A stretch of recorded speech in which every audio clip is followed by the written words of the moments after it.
마태복음 1장 26절부터 38절까지 합독하시겠습니다.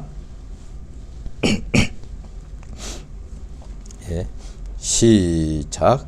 여섯째 달에 천사 가브리엘이 하나님의 보내심을 받들어 갈릴리 나사렛이란 동네에 가서 다윗의 자손 요셉이라 하는 사람과 정혼한 처녀에게 이르니 그 처녀의 이름은 마리아라.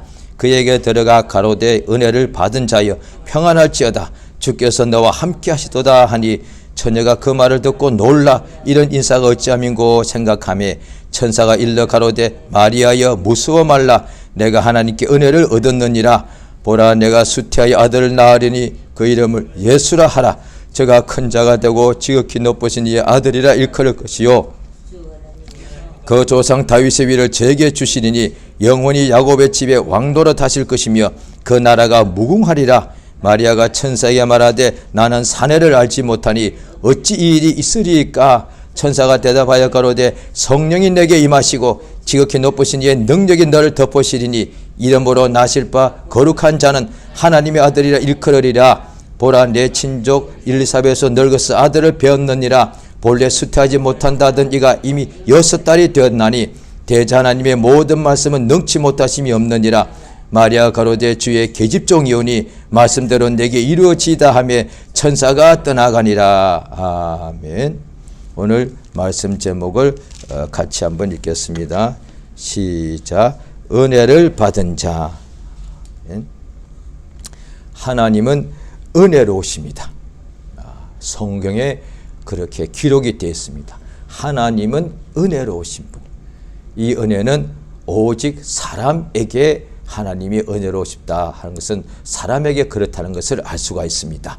왜냐하니 하나님께서 천사들에게 은혜를 베풀지 않습니다. 물론 천사가 하늘에서 지원받고 하나님께 섬기는 것도 그게 크게 보면 다 은혜입니다만은, 그런데 성경에서 말하는 이 은혜는 하나님께서 먼지 같고 하나님의 원수고 죄 중에 출생하고 하나님 앞에 죄인이고 그 아비가 마귀고 그 다음에 그 죄 때문에 영원히 죽게 된 자들에게 주시는 것이 은혜이기 때문에, 그러므로 천사는 영원히 죽게 될 수가 없고 죽게 되면 죽게 된 자들은 마귀와 타락한 천사들이죠.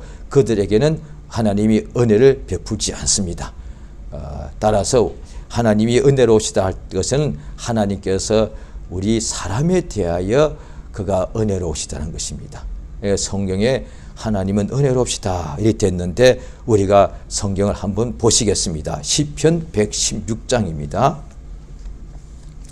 구약 성경 시편 116장을 보십니다.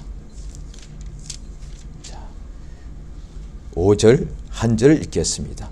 시편 116장 5절 한 절입니다. 같이 읽겠습니다. 시작.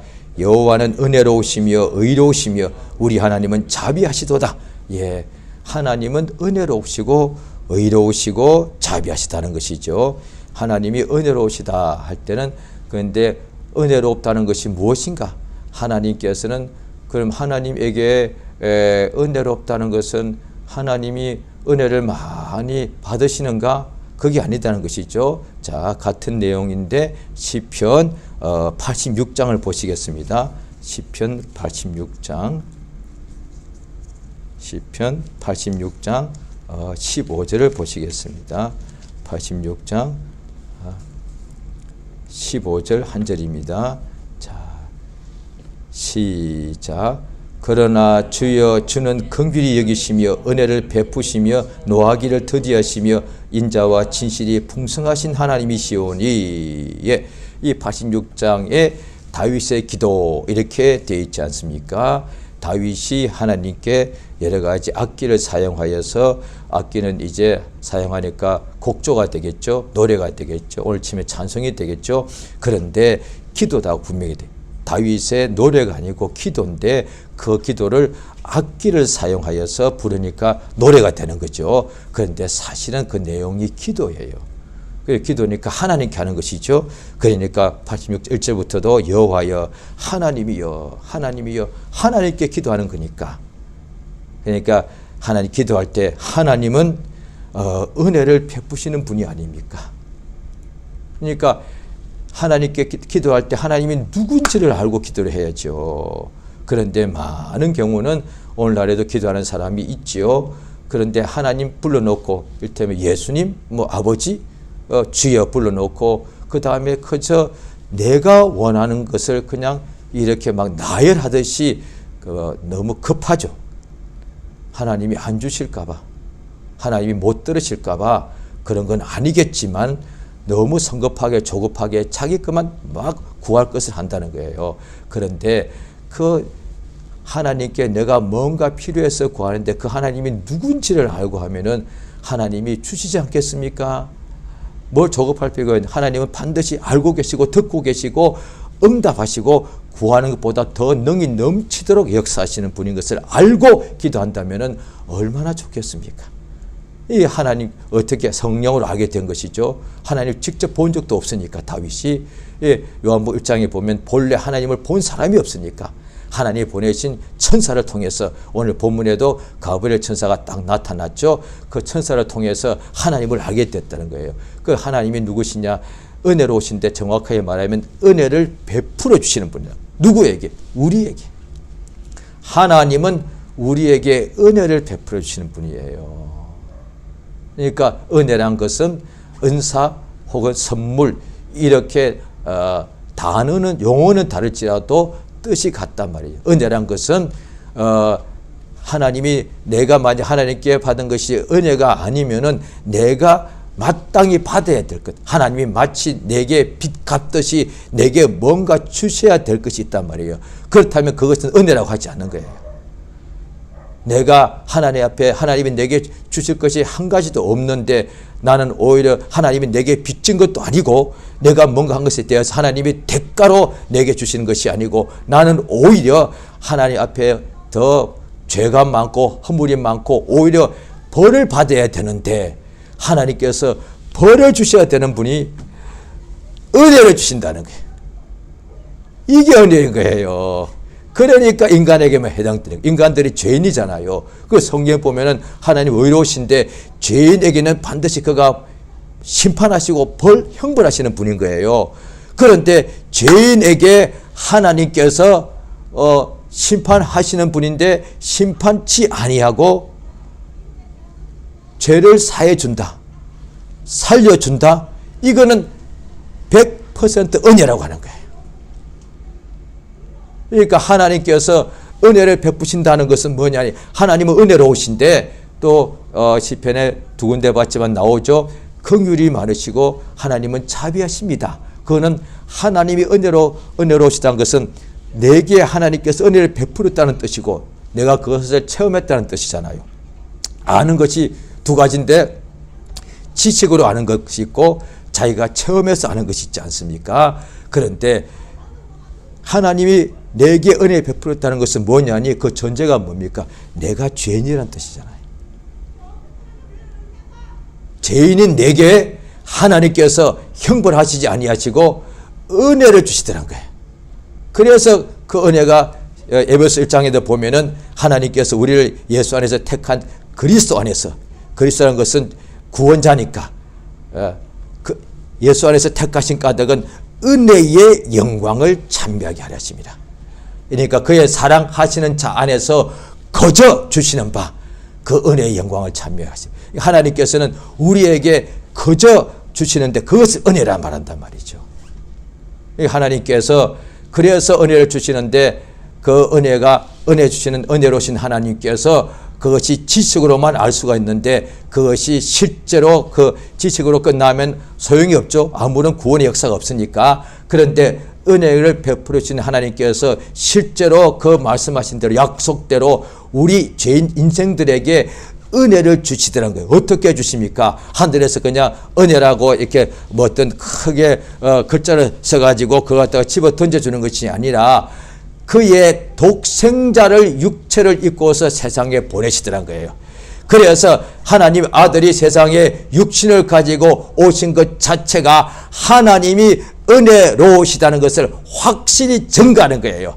자, 구약 성경에 많은 예수에 대해서, 하나님에 대해서 수많은 말씀과 예언이 되어 있지 않습니까? 하나님께서 수도 없는 많은 주의 종들을 세우셔가지고 하나님께서 선지자를 통해서 항상 말씀하시는데, 그 모든 모세 율법과 선지자들과 시편에 있는 그 모든 예언들이 예수가 이 땅에 오심으로 그것이 다 이루어진 거예요. 하나님의 자비하십니다. 어떻게 예수가 땅에 오심으로 그것이 입증된 거예요. 하나님은 은혜로우십니다. 어떻게 알아?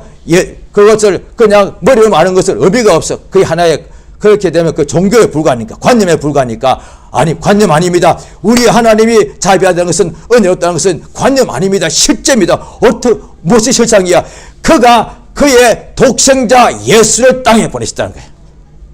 그러니까 하나님이 은혜롭다는 확실한 증거가 그 아들 눈에 보이게, 예수가 영으로 오신 것이 아니고 우리처럼 똑같이 여인의 몸에 잉태되어서 10달이 차고 그 다음에 남자아이로 태어나셨단 말이에요.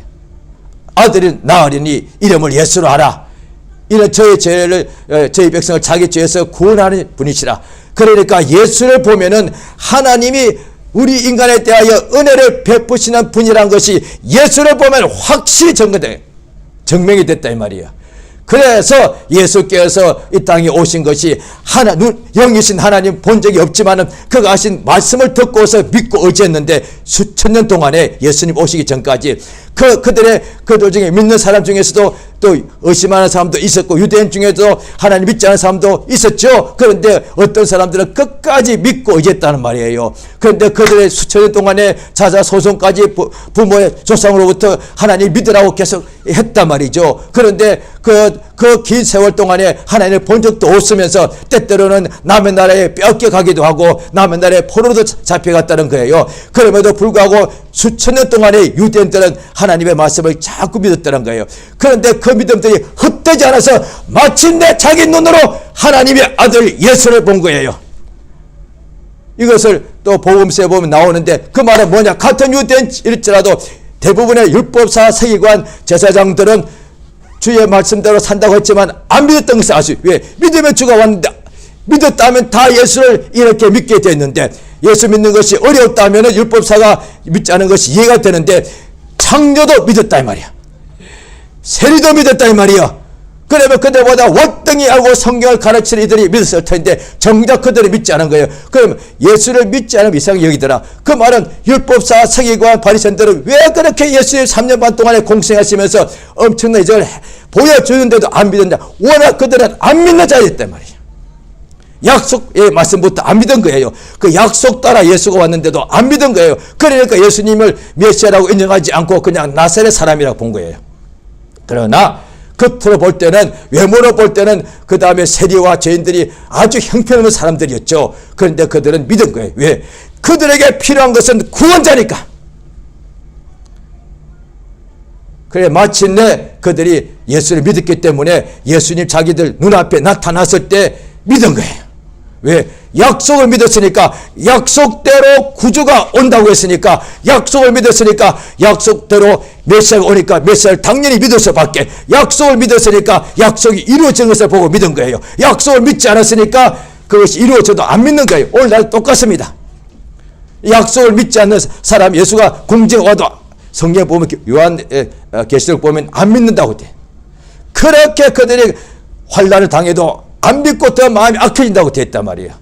그러니까 지금 이 약속의 말씀, 예수의 말씀, 하나님의 말씀 믿는 사람은 하나님의 영광이 나타나면 그것을 믿게 되는 거예요. 믿지 않는 사람들은, 그래 많은 사람들이 내가 믿음을 가지고 싶었는데, 잘 믿고 싶었는데 한번 보여주면 좋겠다, 이런 사람이 있다. 그래 성경 예수께서 한 비유에 나오잖아요. 부자와 나사로가 둘 다 죽었는데, 부자 이 사람은 음부에서 불꽃 가운데 고생하면서 아버지 아브라함이여, 그 다음에 나사로에게 손끝에 물을 찍어서 내 혀를 서늘하게 해달라 하니까 너가 우리 사이에 너무 멀리 있어가지고 못 간다. 그러니까 또다시 구합니다. 나사로를 보내가지고 그 다음에 내 형제들 아직 살아있으니까 나같이 이런 불구덩이 오지 않게 해달라고. 그러니까 모세의 말씀을 다 그들이 듣고 있는데 그 말씀을 듣지 않는 사람은 나사로가 죽어서 가도 안 믿는다고. 이렇게 되는 거예요. 하나님 말씀을 지금 믿는 사람이 믿음에서 믿음으로 가는 것이지, 안 믿는 사람은 믿지 않느냐. 왜? 안 믿는 사람이 어떻게 믿어요? 그 말이 앞뒤가 안 맞는 거예요. 믿는 사람이 믿는 것이지, 안 믿는 사람은 안 믿게 되는 거예요. 그래, 안 믿는 사람이 믿게 되는 일이 없다 이 말이에요. 그런데 안 믿는 사람이 믿도록 성령께서 감동하시고 믿는 사람이 가서 전가라 이 말이에요. 그러니까 안 믿는 사람한테 가서 믿는 사람이 가서 예수를 전가할 때 나도 안 믿었다.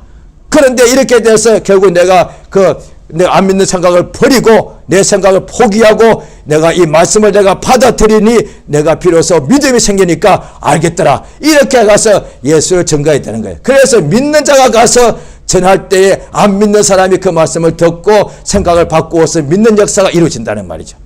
그래서 믿는 자에게 예수를 전가케 한 거예요. 천사에게 시킨 것이 아니라. 오늘날 우리가 천사가 나타나서 믿는 사람 아마 수많은 저 자신과 기독교인이 많은데 아마 천사를 보고서 믿는 사람은 저는 있을 거라고 봅니다. 근데 저는 직접 들어본 적 없습니다.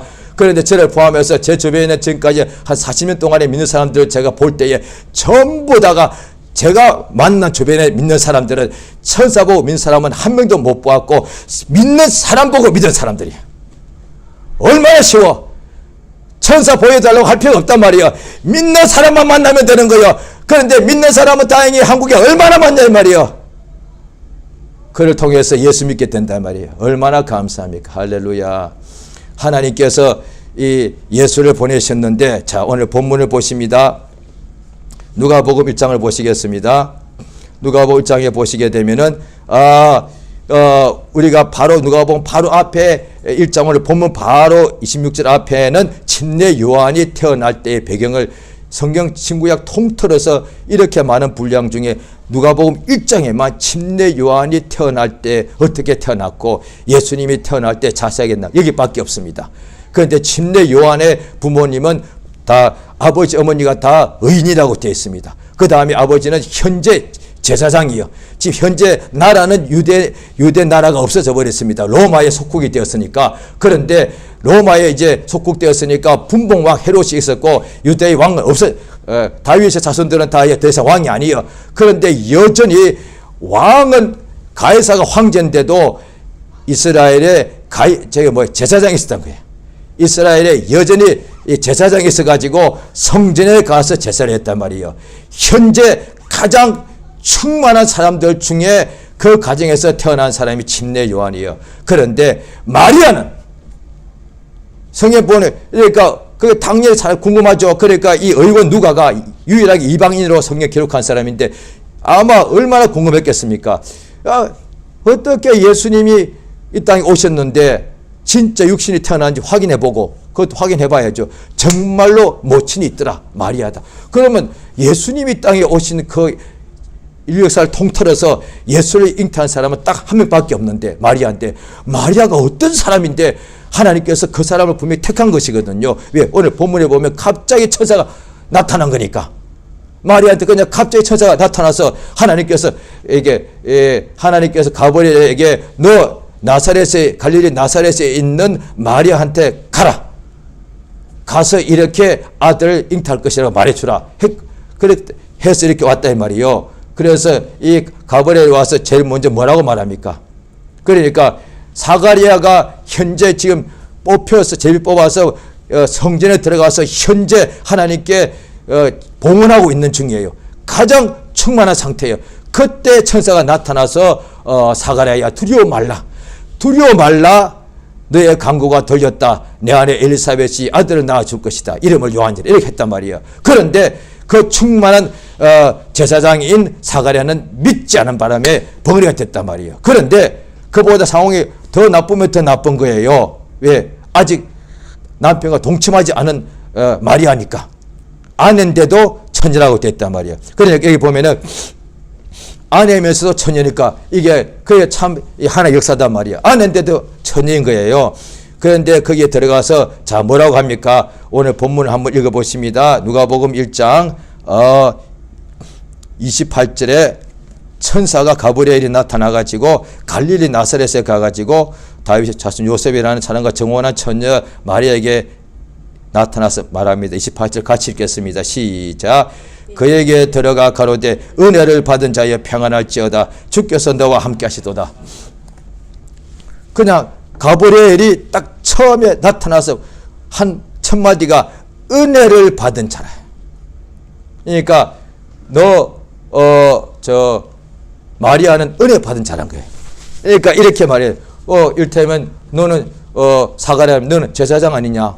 너는 처녀 아니냐? 너는 이름이 마리아지? 이렇게 해야 되잖아요. 그런데 마리아가 자신을 제대로 알지도 못했을 거예요. 그런데 천사 가브리엘이 와서 하나님이 그를 바라보는 것을 말해준 거예요. 너는 은혜 받은 자란 거예요.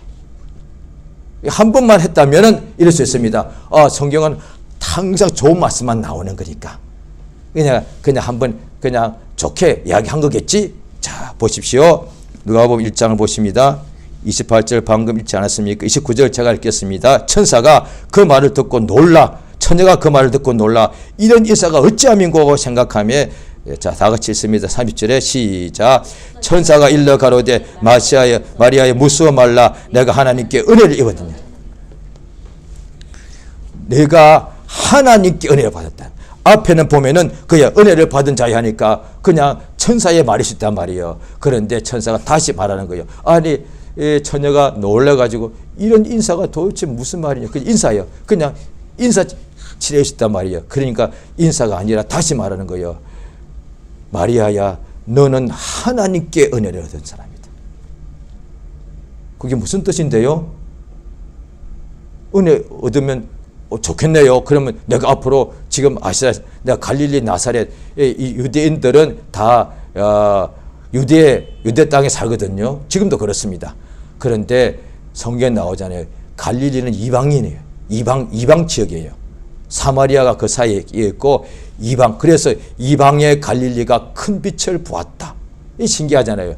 이방 갈릴리에 있는 유대 땅에 예수가 그 역사했단 말이에요. 태어나기는 유대 땅 베들레헴에 태어났었는데 자라기로는 이방의 갈릴리 땅에서도 산골 아주 초라한 나사렛에서 성장하셨고 거기서부터 역사를 시작했단 말이에요. 그러니까 그 처녀 마리아에게 와서 은혜를 받은 자여 하나님께 은혜 받았다. 그게 무슨 뜻인 거예요? 내가 아들을 낳을 것이다. 이름을 예수로 하라. 그는 지극히 높은 자다.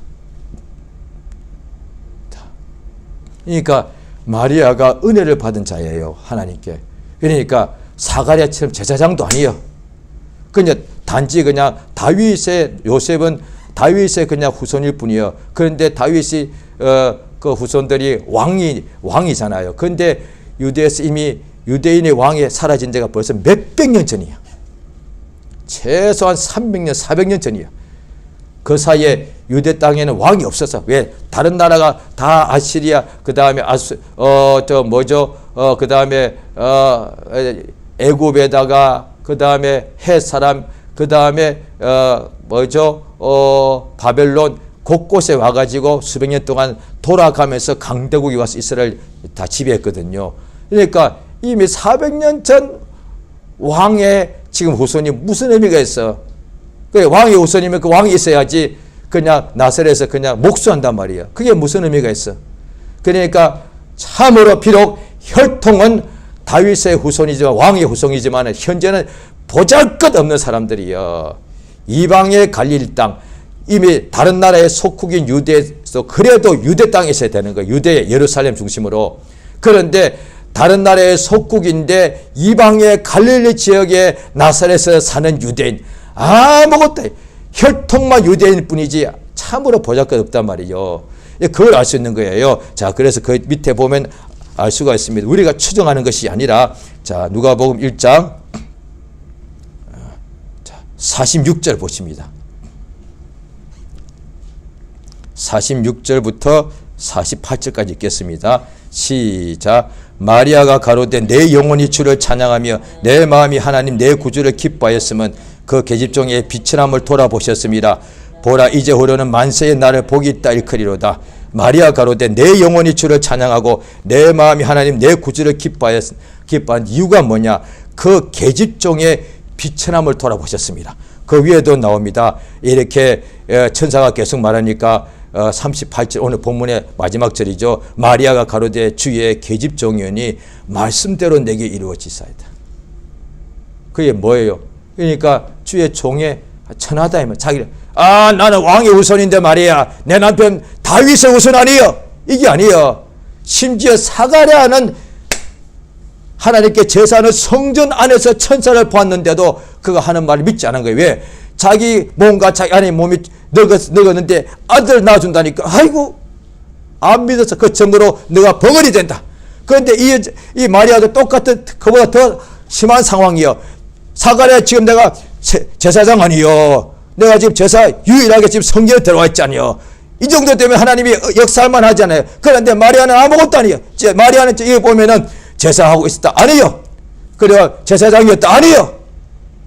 그저 아주 시골에 있는 그냥 하나의 여자일 뿐이었어요. 그래서 그러니까 자기가 얼마나 비천한 걸 아는 거예요. 그러니까 내가 하나님께 감사와 찬양하는 까닭이 있는데 이유는 딱 한 가지. 이 계집종의 비천함을 하나님이 돌아보셨다 이 말이야. 이 나의 비천함을 누가 돌아보는가? 사람은 내가 비천하면 나를 멸시하지 안 돌아봅니다.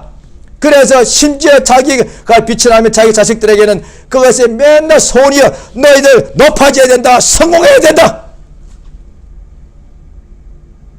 부모라도 자기가 비천한 것을 평생 그것이 한이 돼가지고 자기 자식들에게 무조건 출세 그 말을 요즘 와서는 말인데 옛날 말은 출세란 말은 높아진다는 거예요. 성공 출세한다는 얘기예요. 사람은 왜? 살아보니까 내가 비천하면 심지어 형제들도 멀리하더라 이 말이야. 내가 비천하면 친구 하나도 없어져요. 누가 나를 돌아보니까 심지어 비천하고 그러면 자기가 자기를 학대해 자기를 비하한다 이 말이야. 그런데 하나님은 비천한 자를 돌아보신다는 거예요. 사실이거든요. 무슨 이런 일이 다 있지? 은혜다 이 말이야. 비천한 자를 하나님 왜 돌아보십니까?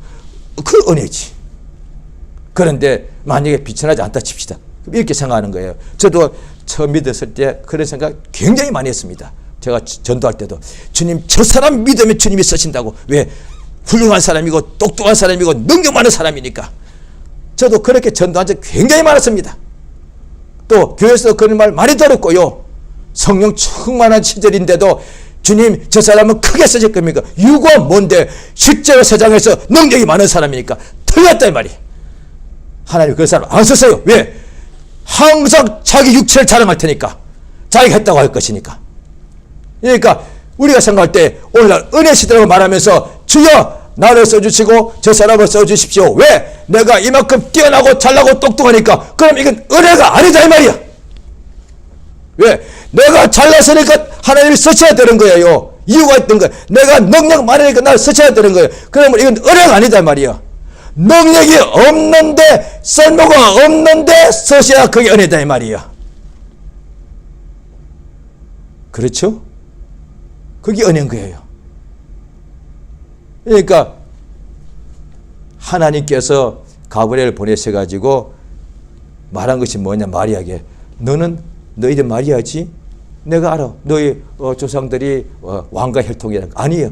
너는 하나님께 은혜 받은 자예요. 할렐루야. 자, 주목적 세원합니다. 내가 누구라고요? 나는 이때문에 돈 많은 사람이요. 나는 돈 없는 사람이 아니요. 야, 당신 돈 많구만. 아니요, 나는 은혜 받은 자요. 당신이 왜 그렇게 사는 게 힘들어? 아니요, 나는 은혜 받은 자요. 자, 주목적 세 번 합니다. 나는 은혜 받은 자다. 시작. 나는 은혜 받은 자다. 나는 은혜 받은 자다. 나는 은혜 받은 자다. 이것을 천사가 와서 알려준 거예요. 천사는 다 하나님과 사이에 이렇게 그때에도 중개자였으니까 이 사람한테 하나님이 가라고 했는데 이 사람이 보니까 육체는 연약하고 비천한 사람인데 하나님께 은혜 받았대 말이야. 이게 얼마나 복이냐. 은혜 받은 게 뭔데? 그 몸에서 유일하게 하나님의 품에 있는 아들이 여인의 몸에서 잉태돼서 태어나더란 거예요. 그래서 이제 아는 거예요. 나는 가장 비천한 자인데 앞으로 만대로부터 나를 보겠다 말 것이다. 왜? 하나님의 아들 잉태에서 나왔으니까. 할렐루야. 자, 성경 보시겠습니다. 고린도전서 15장. 고린도전서 15장. 자, 9절 10절을 같이 읽겠습니다. 다 같이 시작. 나는 사도 중에 지극히 작은 자라. 내가 하나님의 교회를 핍박하였으므로 사도라 칭함을 받기에 감당치 못할 자로라. 그러나 나의 나 된 것은 하나님의 은혜로 된 것이니 내게 주신 그의 은혜가 헛되지 아니하여 내가 모든 사도보다 더 많이 수고하였으나 내가 아니요 오직 나와 함께 하신 하나님의 은혜로라. 예. 그러니까 사도가 왜 됐느냐는 거예요. 그러니까 뛰어나고 월등해서가 아니에요. 이 사람이 예수를 핍박할 때는 유대인 중에 바리새인 중에 바리새인요, 베냐민 지파요, 그 다음에 가말리엘 문화에서는 공예원이었고 아마 공예원 맞을 거예요. 왜냐하니 대제사장한테서 타국까지도 가서 기독교인을 잡아서 이렇게 옥에 가둘 수 있는 권한을 받았으니까. 또 예수의 정의 스데반을 유대인들이 잡아서 돌로 칠 때에 그들이 겉옷을 벗어가지고 이 바울 발 앞에 두었으니까. 그만큼 이 사람이 유명한 사람이었다 이 말이에요. 그런데 유대교에서는 유명했을지 몰라도 하나님에게는 쓸모없는 자예요. 왜? 예수의 교회를 찬양한 사람이니까. 하나님의 아들 구주 예수를 핍박한 사람이었으니까. 그래서 그가 이렇게 예수의 또 사람들을 핍박하러 가는 길에 주께서 그에게 나타나가지고 사오라 사오라 부르시니까 누십니까 하니까 네가 핍박하는 예수다. 예수님 하나님 보실 때는 이 사람이 가장 죄인 중에서 우두머리다 괴수다 이 말이야. 이런 사람의 사도가 됐죠. 어떻게 그런 법이 있어? 그것을 은혜의 법이다 한단 말이야. 가장 하나님 앞에서 가장 악하고 가장 더러운 자가 예수를 증거하는 가장 앞선 사람이 된 것은 하나님의 은혜다. 오늘날에 예수의 복음을 전하는 사람이 된 것은 자기가 뛰어나서 잘나서 공부를 많이 받아서 로마 시민권이 있어서가 아니에요. 하나님께서 은혜로 그를 주님이 불러주시고 택해주시고 써주시는 거예요. 그래서 이 은혜가 헛되지 않아서 말씀대로 참 중요합니다. 은혜를 하나님이 내게 은혜를 주셨는데 예수의 정인되게 하셨죠. 이 은혜가 헛되지 않아서 누구보다 예수를 많이 증거하는 일에 수고를 많이 했다 이 말이에요. 그렇죠? 그러니까 주의 복음을 위해서 수고하지 않으면 은혜를 헛되이 받은 거예요. 그러니까 수고했는데 그러나 내가 아니다. 분명히 나는 누구보다 더 많이 복음을 위하여 수고하였다. 그런데 분명히 자기가 했다고 말했잖아요. 그런데 내가 아니고 내 안에 있는 하나님의 은혜다. 이거는 본인만 아는 거잖아요. 내가 누구보다 더 많이 수고했다는 것은 나도 사람도 다 아는 거예요. 그런데 사람들은 다 내가 했다고 그러는데 사실은 내가 아니고 내 안에 있는 하나님의 은혜다. 그거는 나만 아는 거잖아요. 그걸 말해주는 거예요. 거짓말이 아니라. 그러니까 하나님의 은혜를 받는 것이 은혜가 이 속에서 역사해서 어떻게 이 죄인 중의 괴수 또 다른 데는 나옵니다. 내가 하나님 앞에서 악행이었고 폭행자였는데 하나님이 나를 일꾼 삼아 주신 것은 그의 청량할 수 없는 은혜를 이방인에게 전파하게 하십니다. 전파하게 하십니다. 청량할 수 없는 은혜.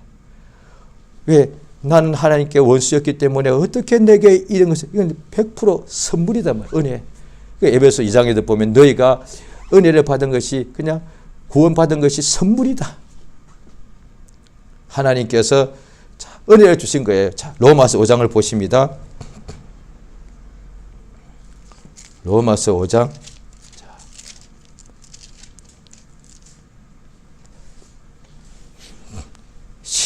로마서 5장 14절 15절이죠. 같이 읽겠습니다. 로마서 5장 14, 15절 시작.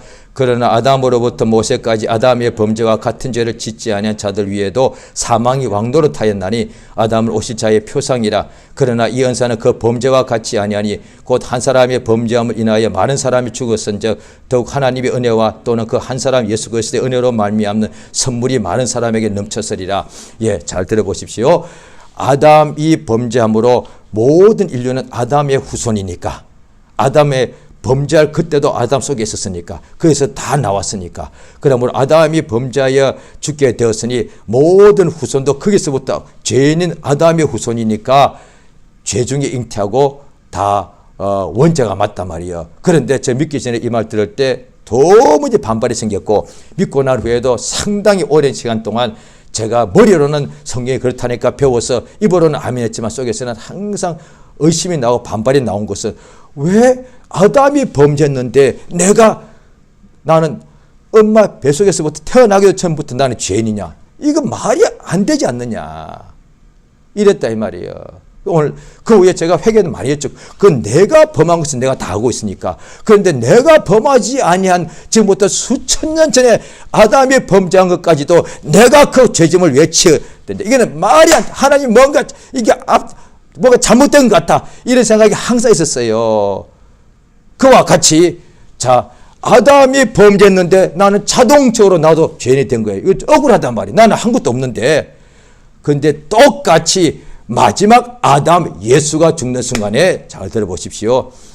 예수가 십자가에 대신 죽었는데 내가 죽은 게 아니잖아요.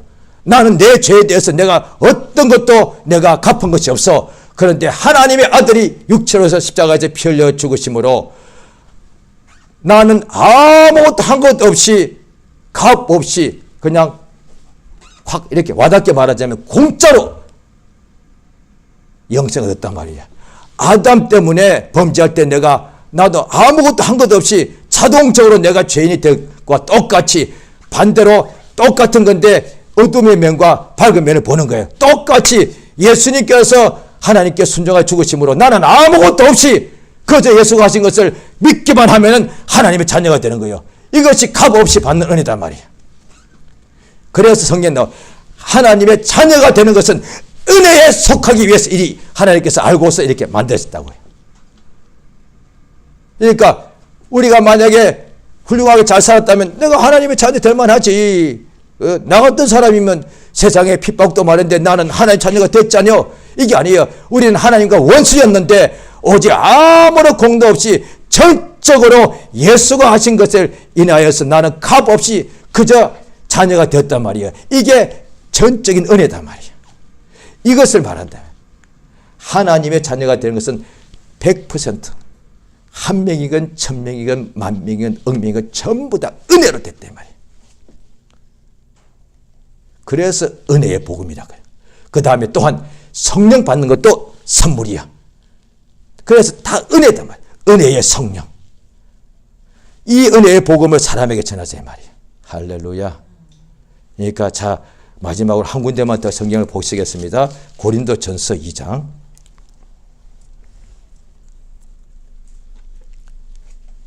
전서 2장.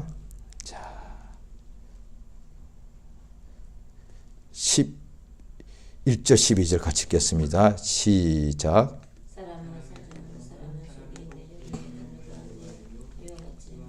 하나님의 사정도 하나님 영 외에는 아무도 알지 못하느니라. 우리가 세상의 영을 받지 아니하고 오직 하나님께로 온 영을 받았으니 이는 우리로 하여금 하나님께서 우리에게 은혜로 주신 것들을 알게 하려 하십니다. 예, 성령을 주신 까닭은 세상에서 성공, 출세, 부자, 그 다음에 이거 유명해지라고 준 거 아니에요.